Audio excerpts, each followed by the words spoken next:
Os encontros telemáticos abrindo as portas ao rexurdir do turismo analizaron ao longo do mes de xuño o futuro inmediato do turismo na provincia de Lugo. Os ciclos reuniron en 5 sesións distintas a representantes dunha vintena de asociacións, de profesionais e de empresas, da sociedade civil, de entidades que traballan polo desenvolvemento do sector e de organismos oficiais con competencias no ámbito turístico. A Deputación de Lugo organizou estes encontros dentro da campaña En Lugo Sí, que puxo en marcha para reactivar a economía da provincia ante os efectos da COVID-19.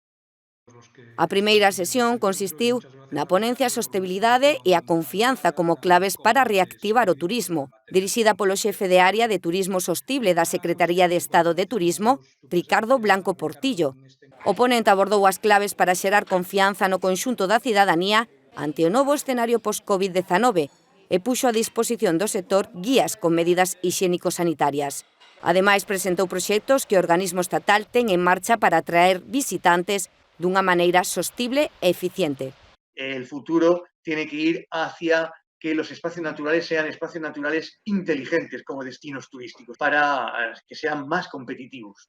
Blanco Portillo puxo como exemplo ferramentas coas que se están a traballar vencelladas as novas tecnoloxías na rede de destinos turísticos intelixentes, ente o que a Deputación lucense acaba de adherirse. Una playa con bandera azul asegura que es segura porque tiene sus socorristas, es también accesible, tiene información sobre los recursos turísticos del entorno, atiende a personas con discapacidades, es una playa de la que los municipios pueden presumir y pueden promocionar. Neste sentido, a deputada de Promoción do Territorio puxo en valor que a institución forme parte deste organismo que fortalece as iniciativas que poñen en marcha as institucións e entidades o traballar con asesoramento e en rede. Desde la Diputación de Lugo estamos en la misma línea, en ganar la confianza de los visitantes que se acerquen a nuestra provincia.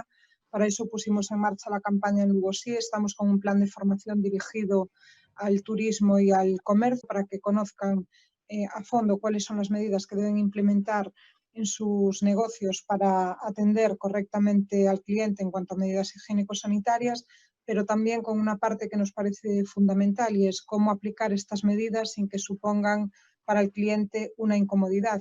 Na segunda xornada dos encontros participaron boa parte de representantes de colectivos empresariais a nivel provincial e galego. É importante escoitarvos, valorar a vosa experiencia e chegar a ese obxectivo de acadar un turismo sostible, de calidade profesional e que sexa unha fonte de desenvolvemento como foi ata agora na nosa provincia a nivel económico e tamén sociocultural. Todos os participantes coincidiron na importancia de manter o sector turístico unido neste novo escenario tras o confinamento e constataron que están preparados para facer fronte á nova normalidade. As nosas zonas comunes son todo, incluindo tamén os dormitorios. Entonces, os dormitorios privados entendemos que será necesario tomar medidas moi extremas, digamos, pois separando moito as camas, utilizando seguramente nunca máis do 50% delas, establecendo aforos moi concretos en zonas puntuais. Hablando desde turismo activo, pues sabemos, ¿no?, de que hay una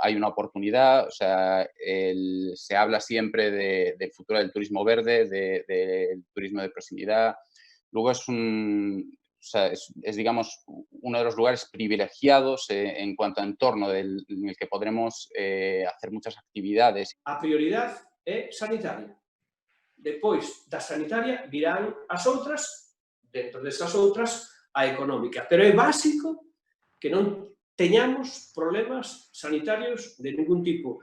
Nosotros o que estamos a facer é enviar mensaxes continuamente de isto e cumplir todo tipo de protocolos e de medidas higiénico-sanitarias. O turismo sempre foi, non, unha actividade moi dinámica e moi variable, non, no tempo. E creo que si o sector ten as ferramentas, non? Ten as ferramentas e está habituado, non, a loitar pois con un montón de inconvenientes. A terceira sesión reuniu a representantes de institucións que traballan polo desenvolvemento do sector e da sociedade civil. A cooperación entre os diferentes estamentos é a principal ferramenta que debemos traballar na recuperación e na reactivación da actividade económica para poder facer fronte aos efectos da pandemia do COVID-19.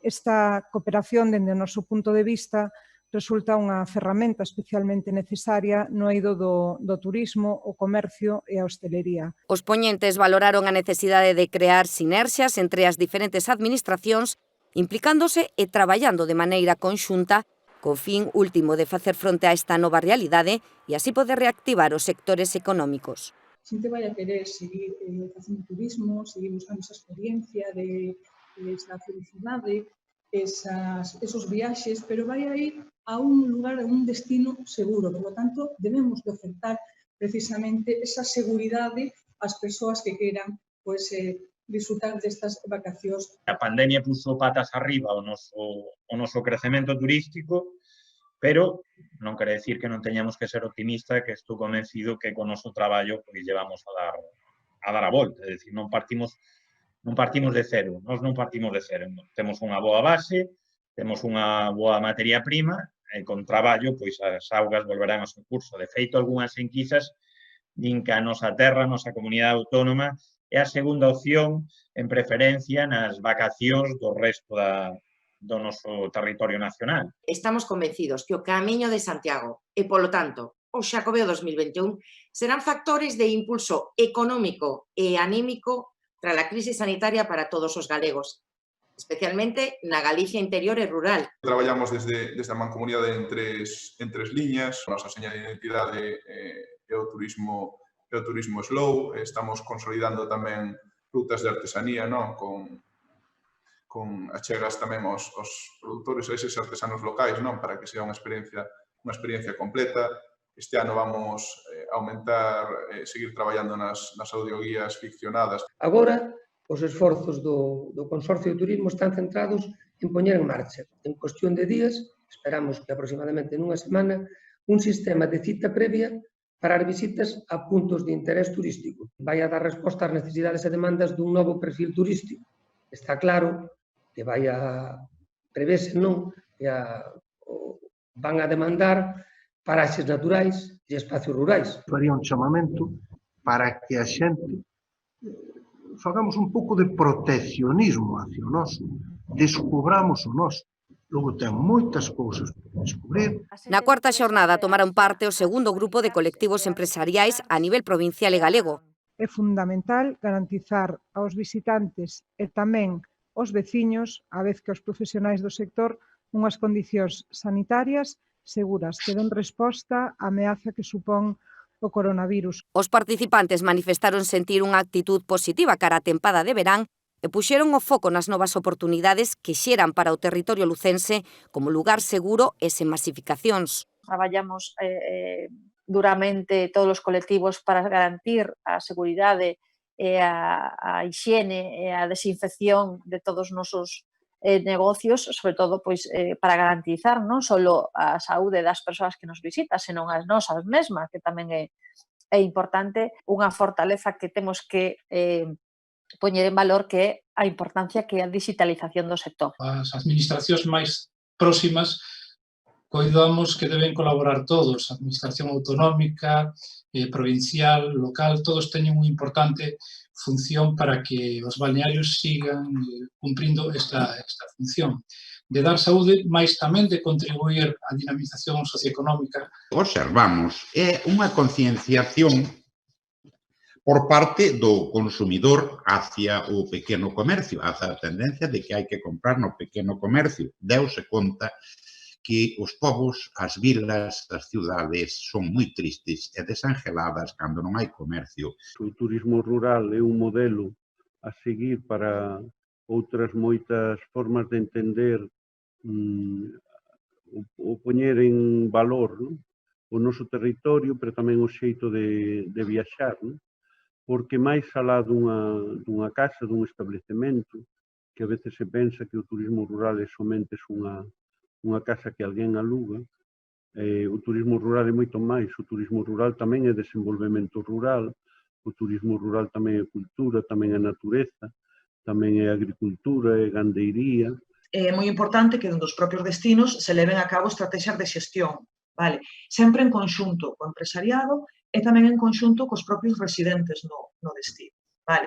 esta planificación pues, tamén cobra moita importancia, xa tiña, pero cobra moita importancia tamén agora, o que é a sustentabilidade. Vale? A sustentabilidade, pero medioambiental, por un lado, tamén económica e tamén social. É moi importante que o turismo nun destino repercuta positivamente.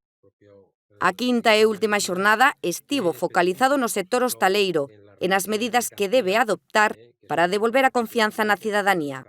Es necesario transmitir la seguridad y las garantías sanitarias si es que queremos recuperar verdaderamente la confianza y la actividad económica.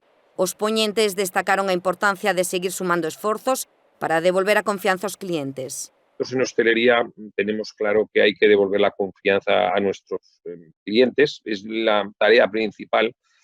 No nos olvidemos que estamos en la zona cero de la pandemia, la hostelería es lo más afectado. Es muy importante saber cómo llevar estas pautas a buen fin y luego también informar, como decía, a los clientes que se acercan a nuestros establecimientos para que sean conocedores de los protocolos a seguir para minimizar lo máximo posible y repito y recalco, minimizar lo máximo posible la transmisión de este virus. El objetivo que perseguimos con este proyecto básicamente está basado en 2 puntos.